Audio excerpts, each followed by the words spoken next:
and cold people like that. We've been out here since Monday morning, just saving spots in line for the Supreme Court case today. I've been here for 2 days. It's the foundation of the country and the decisions that we make. It's very important. We're waiting in line for the Supreme Court right watching Neil Gorsuch. What's this line over here? It's a little different than that line. What is this? It's a lawyer's line. Came to see a Supreme Court argument. It says right there, equal justice under law. Feeling good, ready to go tackle it. What's on your mind? I'm thinking about all the questions that I'm going to be asked in the next hour. And hopefully to have answers for. What's it like? Usually starts about 3 in the morning, thinking of questions, writing notes, things like that. And so you kind of sleep intermittently. But no, really it's just trying to compose all your thoughts and let all the prep kick into place. It is a big day here at the Supreme Court. Kind of exciting, looking forward to it, and hopefully it'll be a good day when the opinion comes out too. CNN, Fox News, CBS Evening News.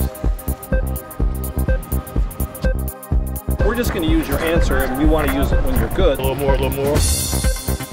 The U.S. Supreme Court today took up one of the most important cases in decades. Rubberizing playgrounds in Missouri could affect religious rights across America. This is a potentially landmark case that's at the Supreme Court right now, bringing the issue of religious freedom front and center. The Alliance Defending Freedom defended the Missouri church, saying it's every child's safety that matters. When Trinity Lutheran Church in Columbia, Missouri heard about a program for resurfacing playgrounds using rubber from scrap tires, it applied for a state grant. One of the most prominent cases involves a church preschool, denied a Missouri state grant for safer playground materials. It's made us feel like we were second-class citizens, like the safety of the kids that were playing on our playground didn't matter as much as the kids that were playing on other playgrounds. The church here was not seeking anything preferable, favorable treatment. It was seeking equal treatment here. A skinned knee hurts just as much on the grounds of a religious preschool as it does at a secular or public one. It just comes down to, can the government treat people of faith as second-class citizens, and that's exactly what's going on. If Trinity Lutheran can be discriminated against in this program,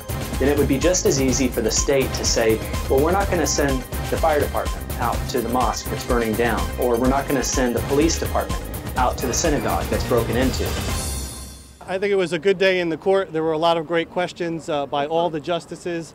And I think the theme that came out is what we emphasize in our briefs, and that is if the government is going to open up some sort of a neutral benefit program, then it can't discriminate against religious organizations simply because of their religious status. When you're talking about kids playing on a playground, what's the difference if you happen to be on a playground next door run by a secular organization, or you switch over and go to Trinity? Is it okay if those kids get hurt just because they choose to attend or play out a religious organization? And the answer is no.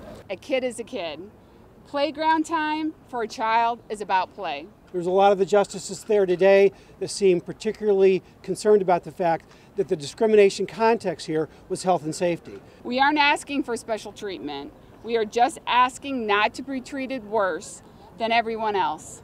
I'm praying and hoping we're going to see a good opinion from the court. It was nice to see all of the justices being concerned about that discrimination principle, because we think that's the most important principle in the case. So thank you for all your support. Thank you for all that you guys do. All right.